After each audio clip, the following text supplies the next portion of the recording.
All right, so we're in the shop this morning doing some collision work. I have to do some priming on a couple doors I'm doing, so it's a perfect way to kill two birds with one stone here. We're going to get the Trans Am hood all primed in. You can see it had a few little ding dents here and there I had to fix. This filler's like paper thin. It was just enough to fill in these tiny little dents. But I shouldn't call them dents, more like dings. Only real dent on the hood was right there. So everything's all ready to go with this. This will get epoxy primer first. Epoxy primer sprayed on there, let that sit for about an hour. Just long enough to tack up. And then they'll be going with urethane filler primer. So we've got the spots taped off so that no primer gets down inside these holes. The whole point of doing this, the paint job on this car, is to make it look like it's never been painted before. So I'm keeping all the original paint that's underneath the hood. You know, we don't want to touch anything that doesn't need to be touched. So we just make the outside skin of the car look perfect. That's our goal here. So it gets back up with you once we get this in primer. This is the big major, basically the worst part of the whole car. So once we get this done, the rest will be pretty easy, smooth sailing. Stay tuned. Okay, so this is the epoxy primer on there.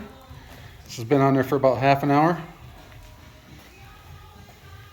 So it's tacked off. It's not sticking to your fingers or anything like that.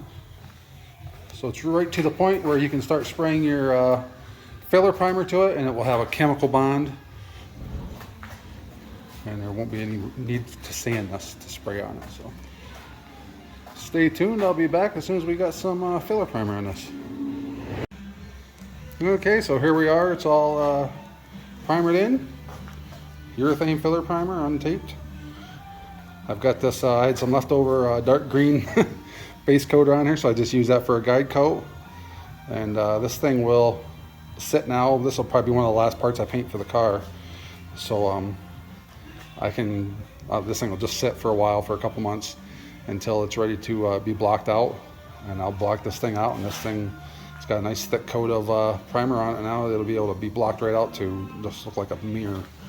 So all this stuff, like the paint down inside here, inside these, is beautiful. It just needs washed. So as I'm wet sanding it, I'll get down inside there and wash it out real good before final paint. Of course, we'll mask all these inside here so that no paint, you know, none of my new paint won't get down inside there. And so this is ready to go. One part ready to paint, one part down.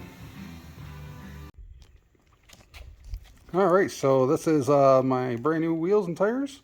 These are going to go get mounted tomorrow. I have an appointment to go get these mounted tomorrow. So I went right back to the original ones. It was a, you know, it's very tempting to put 17-inch wheels on this thing and, you know, do the LED light thing and upgrade. But this car is such low mileage and such a rare car that I'm really I have to keep it original. So went back with the 16 by 8-inch wheels. These are brand new from OER. They've got the original size to them. The rears have more of an offset than the fronts do. So, and these are what, 245 50 ZR16 Viking Raptor tires. So we'll be all ready to go on that front. Brand new wheels and tires. Those will go on after all the paint work's done. So I'll come back and I'll give you a video, show you guys what these look like all mounted up. Stay tuned. All right, so these are the wheels just back from getting mounted.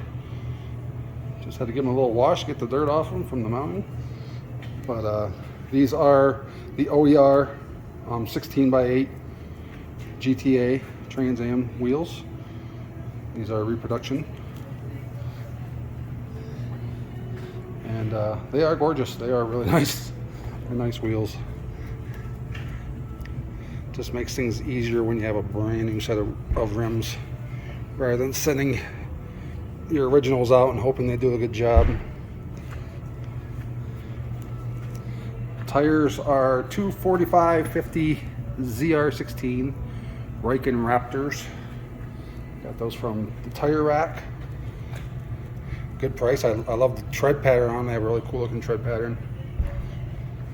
Nice fat looking tires on there, so a little bit wider size than what they have on it right now. So it just makes the car look better.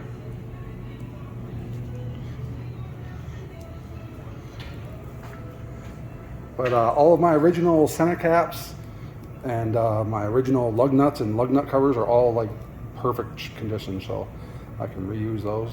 They'll be good to go. Don't have to worry about those. But we've got a brand new set of wheels here that look perfect. They're literally flawless, and that's what we're looking for.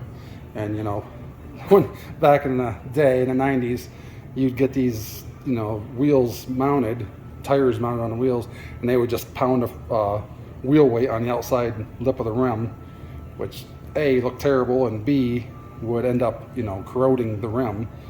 So nowadays they use stick-on weights on the inside, and we got a nice clean look on the car, and your rims aren't getting ruined. So stay tuned. We'll keep you up to date as I move along with the car. Next thing I got to do is finish getting the interior out and get the doors torn down, and just start getting the doors and quarter panels ready to paint. Start making this car look better instead of worse.